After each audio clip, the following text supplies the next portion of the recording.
We've been saying that in a reading a lyric poem, one of the things you have to look for is the key word, a single word on which perhaps all of the meaning of the poem hangs. The most famous poem, probably, of William Butler Yeats is called Sailing to Byzantium. And here the key word is not the last word or in the last stanza. It comes right at the beginning, and if you miss it and go over it too fast, you have missed the meaning of the poem. It starts out by saying, "That is no country for old men, the young in one another's arms, birds in the trees, those dying generations at their song, the salmon falls, the mackerel crowded seas," and so forth and so on.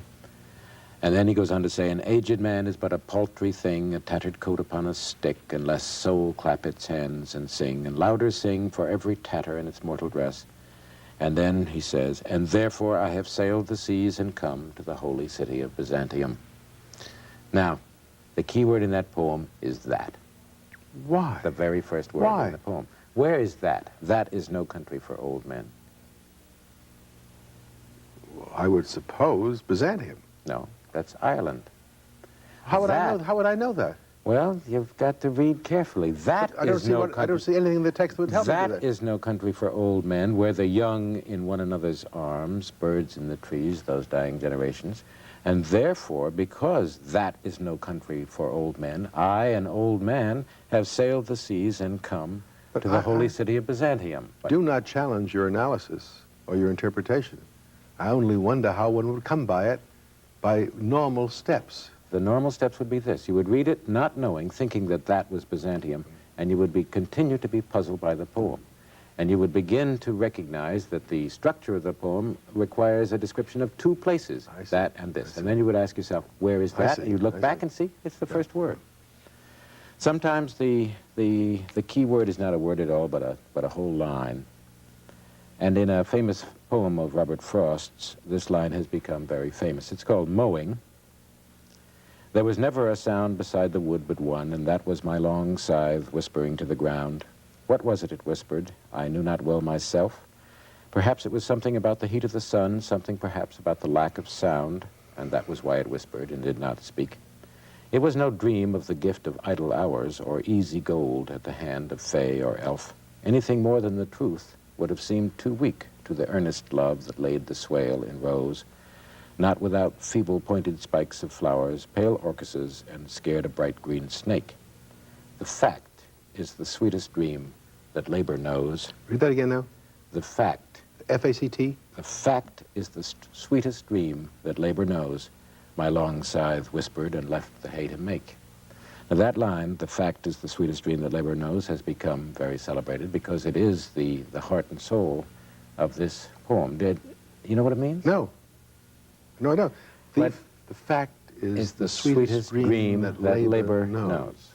One reason why it so clearly is important is because if you analyze it, examine it very carefully, all of the words in it and the grammatical constructions in it don't make any sense. No, they don't. A fact is not a dream. Labor doesn't know anything.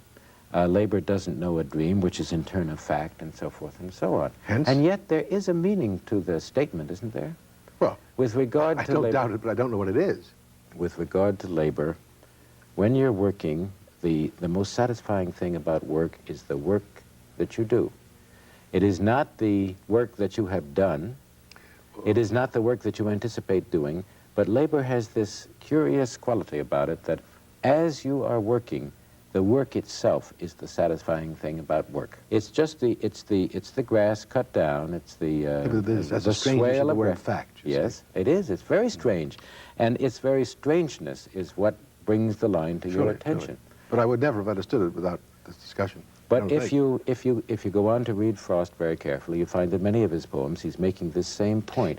Don't trouble me too much with rational considerations. Charles, this little discussion we're having reminds me of a lecture I once gave many years ago, shortly after How to Read a Book was first published, which I said that I thought that solitary reading was almost as much a vice as solitary drinking, and this convinces me.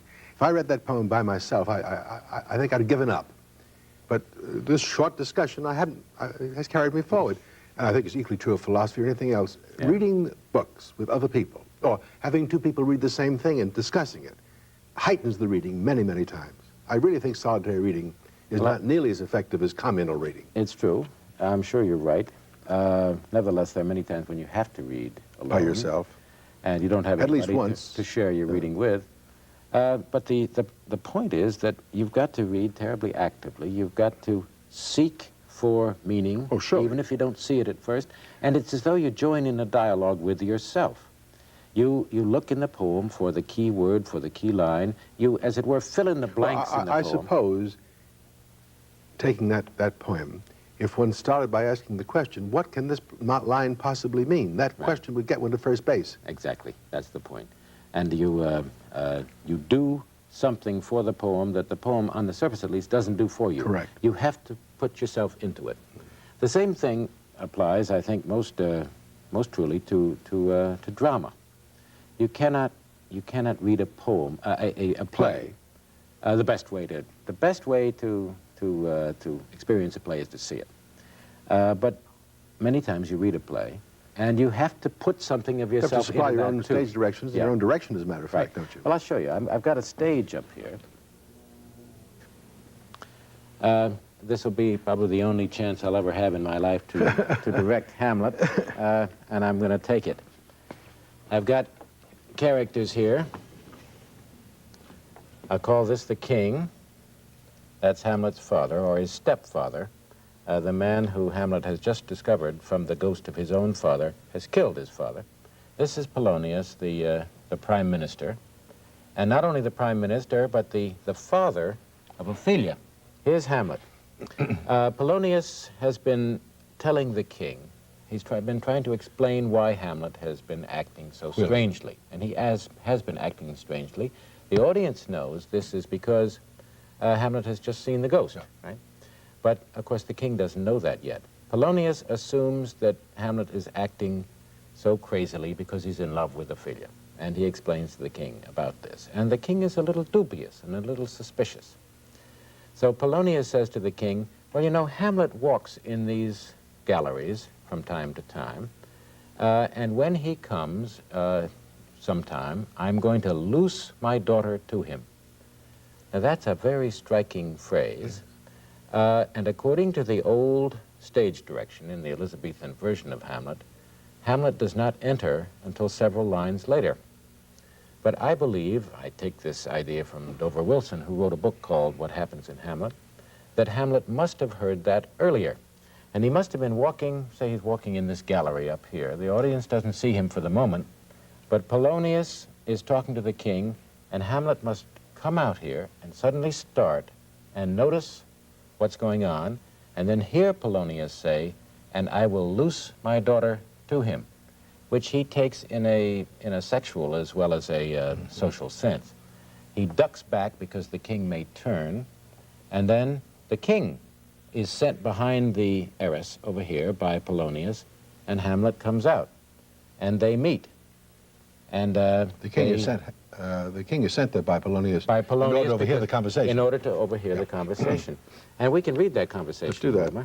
Mortimer. And you'll understand why it is so important, even though the old stage direction didn't say it, for Hamlet to have overheard those previous words. Enter Hamlet reading. Oh, give me leave. How does my good lord Hamlet? Well, God a mercy. You know me, my lord? Excellent well. You are a fishmonger. Not I, my lord. Then I would you were so honest a man. Honest, my lord? Aye, sir, to be honest as this world goes is to be one man picked out of 10,000. That's very true, my lord. For if the sun breed maggots in a dead dog, being a god-kissing carrion, have you a daughter? I have, my lord. Let her not walk of the sun. Conception is a blessing, but not as your daughter may conceive. Friend, look to it. And then the scene, of course, goes on, and there's wonderful things that happen in it. But the things that Hamlet says to Polonius are inexplicable unless he has overheard that previous remark. When he says, for example, let her not walk to the sun, the word is spelled S-U-N in the old versions, but this was a common Elizabethan pun. Sun's spelled S-U-N and S-O-N. Yeah. And that is to say, let her not get too close to the sun, who is me, because I am the son of the king. Conception is a blessing, but not as your daughter may conceive. If you loose her to me, she may conceive out of wedlock, you see. And when he refers to, when he says this thing to Polonius, I take you for a fishmonger, I know you're a fishmonger, whoremonger is the word Yes. that would have been in everybody in the Elizabethan audience's mind. Now, that sort of little thing, I think, is always necessary to do whenever there's any kind of puzzlement in a play of Shakespeare or anybody else. Staging it. You must stage it, and if you had a stage like this, it would help a great deal. You can do it in your imagination. You don't have to have it as elaborate as this. I'll do another one now. The end of King Lear has always been rather puzzling to people. King Lear is dead. Can you see his name there? Yeah, that's King Lear. He's lying there. I'll take this sign that means this is the king and make him the Duke of Albany. The Duke of Albany is standing here. And this is Kent, the old servitor of King Lear, and this is Edgar, who is the son of the Duke of Gloucester. King Lear is dead, Cordelia is dead, the story is over, but there's a little wind-up. And Kent says, Albany first says, he's the inheritor of the whole thing, you see, he's the son-in-law and so forth, he's the, and he says, we're going to have to rule this kingdom from now on. Kent says, I have a journey, sir, shortly to go. My master calls me. I must not say no. Now, his master is dead. King Lear, but he's dead, and so he is saying, he is calling me to death. I'm an old man, and I have no more career ahead of me. Albany then, in the last words of the play, says, the weight of this sad time we must obey. Speak what we feel, not what we ought to say. The oldest hath borne most.